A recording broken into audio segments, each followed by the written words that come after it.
E antes da gente começar a nossa reflexão desta manhã, eu gostaria de orar, pedindo para que Deus nos iluminasse e para que Ele nos ajude a aplicar essa mensagem nos nossos corações.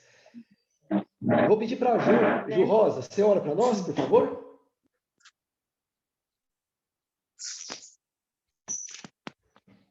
Aí, tá vendo. Ju Rosa, está me ouvindo? Você pode orar para nós, por favor? Para iniciar a escola? Obrigado. Senhor, nosso Deus e Pai, na tua presença, Senhor, queremos, ó Pai, agradecer por esse dia tão maravilhoso que estamos começando agora, Senhor. Obrigado, Senhor, por todas as bênçãos que nós temos. Obrigado pela oportunidade de reunirmos e estudar a tua palavra, Senhor. Obrigado, Senhor, por todas as bênçãos. Esteja com o Damon, que vai falar o estudo, esteja abençoando ele, fazendo com que ele transmita a tua vontade, Senhor. Amém. Perdoa, Senhor, os nossos pecados, em nome de Jesus. Amém. Amém, amém. Deus abençoe a todos vocês. Vamos lá então, meus irmãos. Eu convido vocês para que abram as Bíblias na carta de Paulo aos Efésios, a igreja em Éfeso. Nós vamos falar um pouquinho hoje do propósito dessa carta que o apóstolo Paulo escreveu. Essa carta, meus irmãos, ao contrário de outras que Paulo escreveu, ela não tem um caráter de puxar a orelha dos crentes em Éfeso. Ao contrário, essa carta, ela tem o objetivo de apresentar duas coisas. A primeira, a grandiosidade de Jesus Cristo, a obra salvadora de Jesus.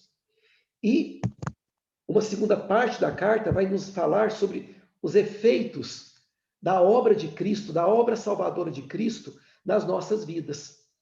Embora, meus irmãos, seja muito importante nós entendermos que os crentes em Éfeso, eles também caíram em transgressão. Tanto é que na carta em Apocalipse, na carta que João escreveu, a igreja em Éfeso, ela é advertida por ter abandonado o primeiro amor, por ter se afastado dos fundamentos do cristianismo, por ter se afastado de Cristo. Isso aconteceu com esta igreja. Mas o apóstolo Paulo, neste momento, ele tem por objetivo apresentar a obra salvadora, reforçar para os crentes em Éfeso a obra salvadora de Jesus e os efeitos desta obra na vida de cada um de nós. É por isso, meus irmãos, que essa carta é muito atual para a igreja do século 21. Não existe diferenças, porque nós enfrentamos também esses dilemas. Muitas vezes a igreja se afasta do primeiro amor. E isso traz consequências muito ruins para a vida das pessoas. Mas antes da gente falar especificamente desses objetivos do apóstolo Paulo, vamos entender o que era a cidade de Éfeso. Vamos saber em qual contexto essa carta ela foi escrita. Então, eu vou pedir para os irmãos acompanharem aí a apresentação dos slides. Começar por esse aí, Efésios, compreendendo as dimensões do propósito eterno de Deus e de sua graça. Veja vocês, meus irmãos, que a palavra propósito e a palavra graça, elas estão destacadas. Ora, o propósito da obra de Jesus, salvar os crentes, salvar as pessoas dos seus pecados e apresentar a soberania de Jesus. Jesus como único e suficiente para salvar a alma das pessoas. E essa salvação, ela vem por meio da graça. A graça, por definição, meus queridos irmãos, significa algo que eu e você não merecemos. Isso foi dado por Deus, sem merecimento algum. Então, a obra de Cristo, ela é eficaz pelos méritos de Deus, pelos méritos de Cristo, não pelos méritos das pessoas. Não há mérito nenhum no ser humano, mas única e exclusivamente em Jesus Cristo. A obra dele é eficaz porque o próprio Jesus, ele recebeu no corpo dele o castigo que era para mim e para você. De modo que quando Deus olha para mim e para você, ele vê Jesus, vê o sangue de Jesus que foi derramado na cruz por mim e por você. Isso é graça, algo que nos foi dado, a salvação que nos foi dada pela obra de Jesus. Muito bem, vamos prosseguir. Bom, o autor da carta é o apóstolo Paulo. Isso está evidente em Efésios capítulo 1, versículo 1, e em Efésios capítulo 3, versículo 1 também. O apóstolo Paulo se apresentando. E Paulo, ele escreveu essa carta enquanto ainda estava preso. Aliás, parte do ministério de Paulo, muitas cartas que Paulo escreveu, ele escreveu em prisão.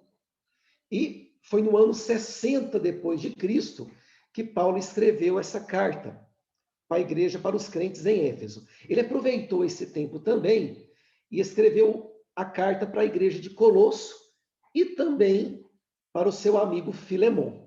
Escreveu essa carta ainda em cadeia. Agora, meus irmãos, qual é a realidade da cidade de Éfeso? Onde fica a cidade de Éfeso e como essa cidade era? Muito bem. Quero aproveitar aqui e apresentar para os irmãos esse pequeno mapa.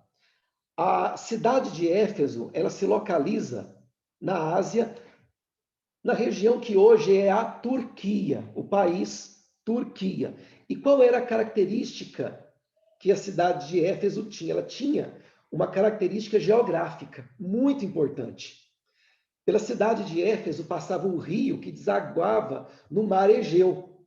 Isso possibilitou, meus irmãos, a construção de portos e a formação de várias rotas comerciais da cidade de Éfeso para outros lugares e desses outros lugares para a cidade de Éfeso. A cidade de Éfeso se transformou, então, em um grande empório, em um grande centro comercial. Era uma cidade muito badalada. E por esta razão, era uma cidade que recebeu muita influência, não só da cultura do Império Romano, mas da cultura de outros povos que visitavam Éfeso para estabelecer relações comerciais. E, claro, pelo fato da cidade ela ter uma população, um povo misto de várias crenças, de várias condições sociais diferentes, Éfeso ela apresentava também populações com várias crenças. Então havia ali um sincretismo religioso e uma adoração a vários deuses. Éfeso tinha ali um templo pagão dedicado à deusa romana Diana. Inclusive, esse templo foi considerado uma das 7 maravilhas do mundo. Então, Paulo, vendo essa realidade, ele transformou a cidade de Éfeso em um grande centro de evangelização. Por 3 anos, Paulo trabalhou ali, naquela cidade, para apresentar para aquele povo a verdade, o evangelho salvador, os princípios do cristianismo. E pela misericórdia de Deus, muitas pessoas se converteram. A igreja em Éfeso cresceu muito, não só em número, mas em atitudes, porque eles foram realmente transformados. O coração daquelas pessoas foi alcançado pelo poder do evangelho de Jesus Cristo. Então, eles abraçaram o primeiro amor. Todas as vezes que a gente fala em primeiro amor, meus irmãos, nós estamos falando especificamente de Jesus Cristo e a obra salvadora dele. A igreja em Éfeso abraçou isso. Eles creram de coração no que Jesus fez por eles na cruz. E por esta razão, a igreja cresceu. Mas por esta razão também, a igreja foi perseguida. Mas muitos crentes se mantiveram fiéis aos princípios do evangelho. Isso alegrou muito o coração do apóstolo Paulo, que mesmo lá na cadeia, ele, ao escrever a carta, ele elogiava os irmãos. Mas enfim, meus irmãos, como qualquer ser humano, como qualquer igreja, e eu quero que os irmãos entendam igreja como eu e você de carne e osso. Não o templo, não o prédio, mas o ser humano alcançado e tratado pelo poder de Jesus Cristo. Os crentes em Éfeso, eles também caíram em transgressão. Eles também se afastaram dos propósitos do primeiro amor. E eu gostaria que o Bruno, por gentileza, fizesse a leitura de Apocalipse, capítulo 2, versículos de 1 a 7. Esta foi a razão pela qual a igreja de Éfeso foi advertida. Bruno, você pode ler para nós aí? Apocalipse, capítulo 2, versículos de 1 a 7. Obrigado. Sim, peraí. Você sabe onde fica Apocalipse, Bruno? É o último livro da Bíblia. Ah, que bom, você me informou. Apocalipse, capítulo 2, versículos de 1 a 7, por favor.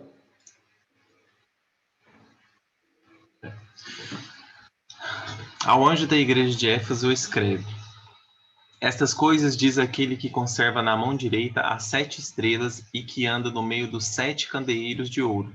Conheço as tuas obras, tanto o teu labor como a tua perseverança, e que não podes suportar homens maus, e que pusestes à prova os que a si mesmos se declararam apóstolos e não são, e os achastes mentirosos. E tens perseverança, e suportastes provas por causa do meu nome, e não te deixaste esmorecer. Tenho, porém, contra ti que abandonaste o teu primeiro amor. Lembra-te, pois, de onde caíste, arrependei-te e volta à prática das primeiras obras. E se não, venho a ti e moverei do seu lugar o teu candeeiro, caso não te arrependas. Tens, contudo, a teu favor que odeia as obras dos Nicolaitas, as quais eu também odeio. Quem tem ouvidos, ouça o que o Espírito diz às igrejas. Ao vencedor, dar-lhe-ei que se alimente da árvore da vida e que se encontra no paraíso de Deus. Muito bem, obrigado, Bruno. Meus irmãos, observem vocês nesse texto que lá no versículo 3, primeiro, o anjo do Senhor, o próprio Jesus Cristo, ele elogia a igreja em Éfeso, ele destaca algo que alegrou muito o coração de Jesus, que foi a perseverança e o fato de muitos crentes terem suportado provas, muitos problemas, muitas lutas por causa da fé em Jesus. Isso foi exaltado. No entanto, a igreja, com o decorrer do tempo, ela abandonou o primeiro amor. E o anjo do Senhor, o próprio Jesus adverte: arrependam-se. Arrependam-se e voltem para o primeiro amor. Gente, abandonar o primeiro amor, abandonar os princípios de Deus, abandonar os ensinamentos de Jesus é uma prática comum, foi uma prática comum de todas as igrejas. E, lamentavelmente, é uma prática comum de várias igrejas do século XXI. Quando práticas do cristianismo, quando os princípios do evangelho são abandonados, são distorcidos, as consequências para o povo de Deus, elas são severas, porque quando você abandona princípios, quando você abre mão de princípios, há consequências. E a primeira consequência é o fato de nós nos afastarmos da verdade, que é o próprio Jesus.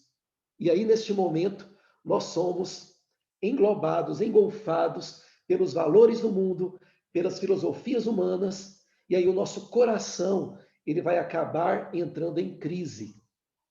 Nós aí vamos lidar com vários problemas emocionais, com vários problemas pessoais, fruto desse abandono dos princípios cristãos, do primeiro amor, que é o próprio Jesus. Meus irmãos, qual é agora a mensagem da carta que Paulo escreveu à igreja em Éfeso? Nós podemos dividir essa carta em duas partes. Na primeira parte, que vai do capítulo 1 até o capítulo 2, principalmente o capítulo 1, o apóstolo Paulo ele está apresentando a obra salvadora de Jesus. Ele está apresentando aí a doutrina cristã, a obra que Jesus fez. Do capítulo 2 até o capítulo 3, o apóstolo Paulo ele fala dos passos que nós precisamos dar para amadurecer nessa caminhada cristã. Eu falei duas partes, mas na verdade são 3 partes. Perfeito? Aliás, 4 partes. O capítulo 4, ele vai apresentar as maneiras práticas da gente cumprir, da gente se fortalecer nos propósitos sublimes de Deus. E o capítulo 6, muito conhecido, o pastor Ademir, inclusive, está trabalhando esse capítulo conosco nos estudos de quarta-feira, nas quartas-feiras. O capítulo 6, ele fala dos mecanismos de fortalecimento no momento em que a gente se vê diante de conflitos espirituais, de dúvidas. Então, meus irmãos, vamos começar analisando o capítulo 1, versículos de 3 a 14, que vai apresentar o propósito divino, o propósito da obra salvadora de Cristo na minha e na sua vida. Então, esse propósito ele tem 2 características: a salvação do homem, a salvação do ser humano e colocar Cristo como centro de tudo, trazer louvor e glória a Deus, convergindo tudo a Cristo. Eu vou pedir para a Juliana Bastos ler para nós Efésios, capítulo 1, versículos de 3 a 14. Por favor, Juliana. Juliana Bastos. Ok. 3 a 14, né? Por favor. Todo louvor seja a Deus, o Pai de nosso Senhor Jesus Cristo, que nos abençoa em Cristo com todas as bênçãos espirituais nos domínios celestiais. Para só Mesmo um antes... Juliana. Ok. Juliana, dá só um tempinho aí, por favor. Desculpa te interromper. Meus irmãos, a Juliana leu aí uma palavrinha muito importante. Está lá no versículo 3. Regiões celestiais. O pastor Ademir destacou muito isso nos seus estudos sobre essa carta.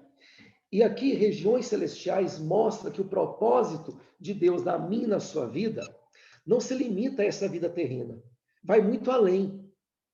Aqui, Deus está nos apresentando que as bênçãos, elas estão mais destacadas e mais direcionadas na nossa verdadeira morada, que é o céu. O céu, meus queridos irmãos, é a nossa verdadeira pátria. O nosso lar celestial é a nossa verdadeira pátria. Por esta razão, não existe motivo algum para que eu e você nos apeguemos às coisas desse mundo. O apóstolo Paulo adverte a igreja nesse sentido. Não existe por que nós nos apegarmos aos valores deste mundo, às riquezas deste mundo, pelo simples fato delas serem passageiras. Elas não são eternas. Elas são eternas. O que é eterno é a nossa vida nas regiões celestiais. Lugar este que eu e você, pela graça salvadora de Jesus, seremos um dia conduzidos. Perfeito, meus irmãos? Juliana, perdão aí pelo parênteses, pode continuar, por gentileza. Ok. Versículo 4. Porque Deus nos escolheu nele antes da criação do mundo para sermos santos e irrepreensíveis em sua presença. Em amor nos predestinou para sermos adotados como filhos por meio de Jesus Cristo, conforme o bom propósito da sua vontade, para o louvor da sua gloriosa graça, a qual nos deu gratuitamente no amado. Nele temos a redenção por meio de seu sangue, o perdão dos pecados de acordo com as riquezas da graça de Deus, a qual ele derramou sobre nós com toda sabedoria e entendimento, e nos revelou o mistério da sua vontade, de acordo com seu bom propósito que ele estabeleceu em Cristo. Isto é, de fazer convergir em Cristo todas as coisas celestiais ou terrenas na dispensação da plenitude dos tempos. Nele fomos também escolhidos, tendo sido predestinados conforme o plano daquele que faz todas as coisas segundo o propósito da sua vontade, a fim de que nós, os que primeiro esperamos em Cristo, sejamos para o louvor da sua glória. Quando vocês ouviram e creram na palavra da verdade, o evangelho que os salvou, vocês foram selados em Cristo com o Espírito Santo da promessa, que é a garantia da nossa herança até a redenção daqueles que pertencem a Deus para o louvor da sua glória. Obrigado, Juliana. Meus irmãos, então observem vocês que a obra de Jesus Cristo, ela trouxe um efeito muito significativo para mim e para você. Nós fomos selados, fomos marcados pelo amor de Jesus. E esta marca, ela resultou em perdão para os nossos pecados. Resultou em nós em livramento de culpa. O sentimento de culpa não vai mais nos dominar, porque toda a nossa culpa foi carregada por Cristo, lá na cruz. Todo o nosso pecado... meus irmãos, só um minutinho, deixa eu só ligar aqui a bateria que está ficando fraca. Só um minutinho, peraí.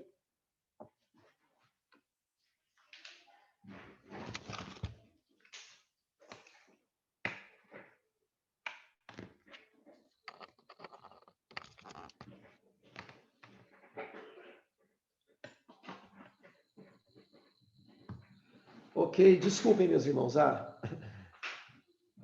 Eu parar aqui. Então, meus queridos irmãos, o efeito do sacrifício de Jesus Cristo na cruz reconciliou eu e você com Deus, o Criador de todas as coisas, de modo que todo o nosso pecado, toda a nossa velha natureza, ela foi sepultada com Cristo, ela foi carregada por Jesus. E nós, eu e você, ressuscitamos com Jesus para viver uma vida diferenciada, uma novidade de vida. Esse efeito do sacrifício de Cristo na cruz trouxe para mim, para você, expectativa de vida eterna. Isto é, eu e você não vamos mais nos apegar aos valores deste mundo. Nada no mundo será capaz de dar sentido para mim e para você. O que vai dar sentido de vida para mim e para você é o próprio Jesus, porque ele veio a este mundo justamente para alcançar você, a mim, e nos levar para o céu quando desta vida partirmos. É esta a razão do sacrifício de Jesus. Salvar a alma, nos conduzir para o céu e trazer louvor apenas para Cristo. O único ser que pode receber todo louvor e toda glória se chama Jesus Cristo, a obra de Cristo. É por isso, meus irmãos, que toda a obra de Jesus converge nele mesmo, porque somente Jesus poderia levar para a cruz, receber no corpo dele o castigo que era para mim e para você, porque ele era perfeito. Ele viveu neste mundo durante 3 anos, ele se revestiu de carne e osso. E isso, meus irmãos, foi a coisa mais extraordinária que pôde acontecer na história da humanidade. O próprio Deus, ele sair do seu trono de glória e se revestir de carne e osso, recebendo no corpo dele o castigo que era para mim e para você. Essa obra, meus irmãos, mudou toda a nossa vida, mudou toda a nossa história. E muitas vezes nós abandonamos esse primeiro amor.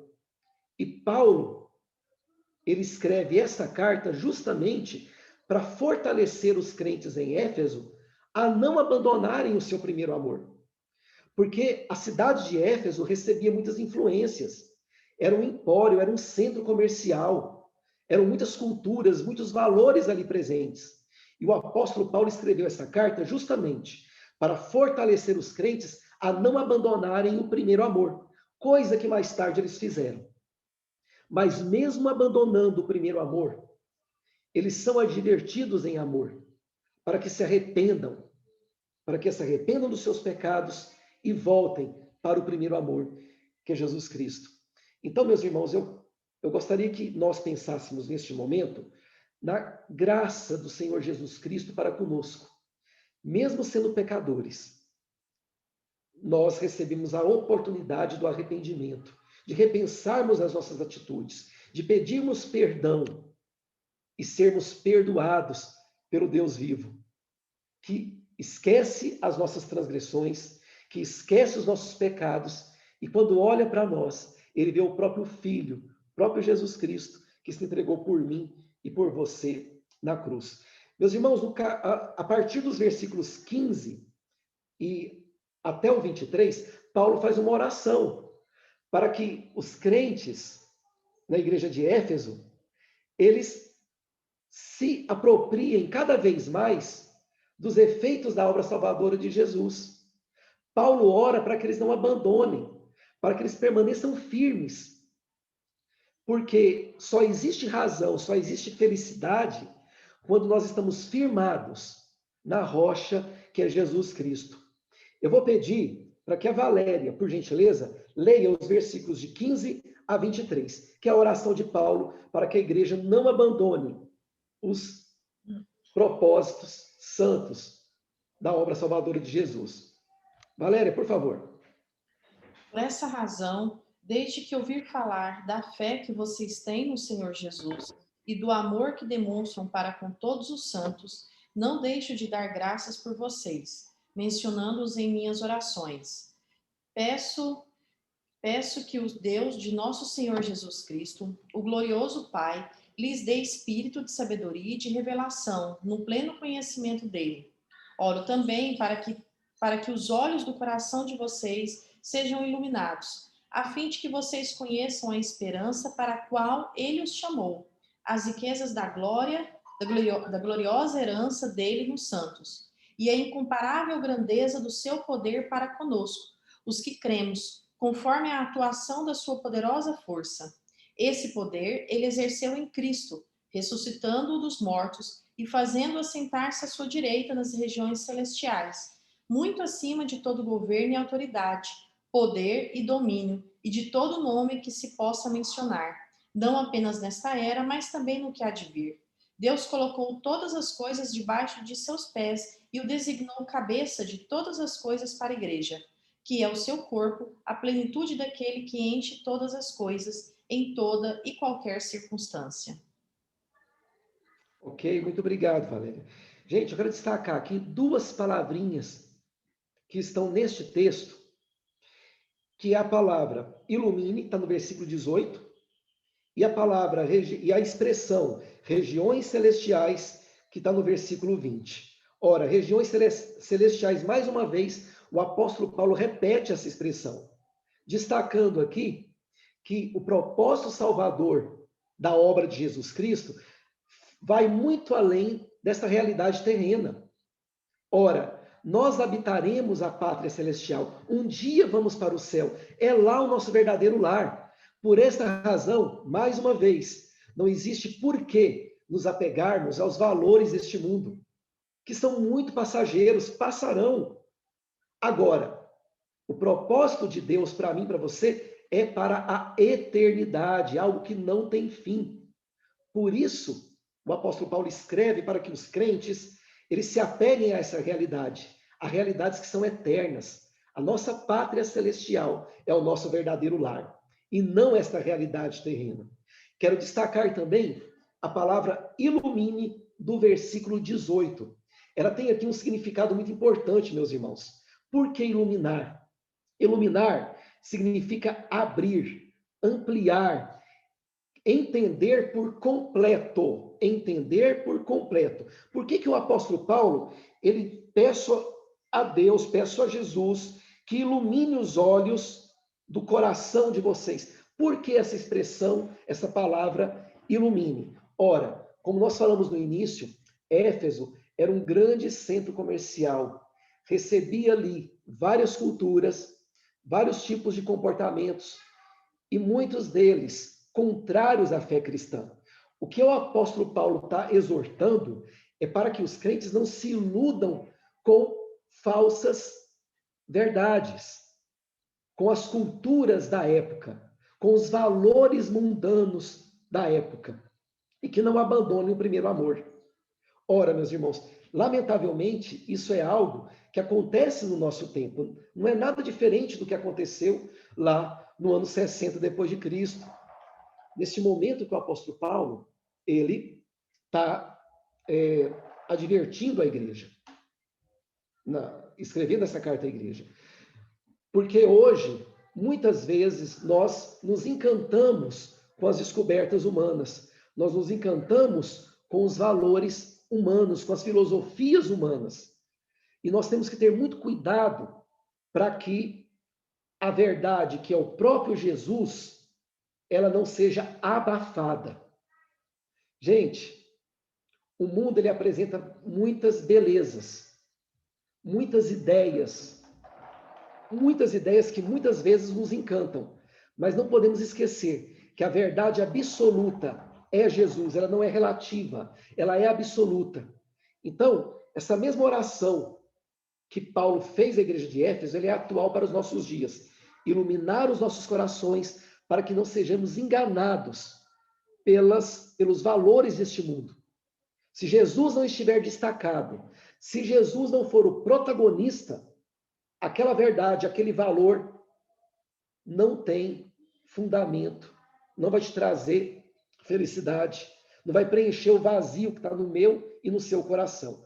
Jesus é o caminho, Jesus é a verdade.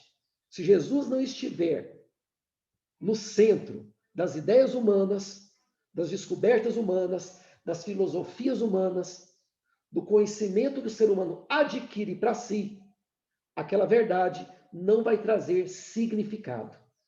A verdade, ela só tem significado se Jesus estiver no centro, preenchendo aquela ideia. Então é por isso que Paulo ora: ilumine os olhos do coração de vocês. Ele pedia: sejam iluminados. Meu Deus, ilumina o coração de cada crente, para que eles não se iludam, para que eles não se sintam atraídos pelos valores humanos, pelos valores do mundo. Então esse era um cuidado que o apóstolo Paulo ele tinha. Meus irmãos, o nosso tempo aqui no Zoom está acabando. Eu vou pedir para que eu acho que vai ser a Valéria no domingo que vem. Eu vou pedir para que ela me permita que eu continue esse estudo com vocês, a partir dos capítulos 2, 3, 4, 5 e 6. E aí eu vou concluir esse estudo no próximo domingo, tudo bem?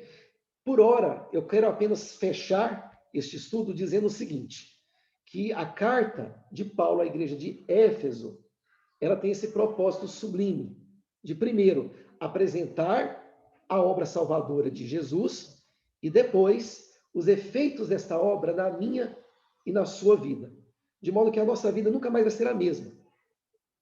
Então, meus irmãos, eu quero finalizar e no próximo domingo nós vamos continuar esses estudos, agora destacando o seguinte: qual foi o efeito prático da obra de Jesus na cruz por mim e por você? O que isso mudou na nossa vida? Parece um pouco óbvio, mas na verdade, meus irmãos, é muito importante nós discutirmos sobre esse efeito.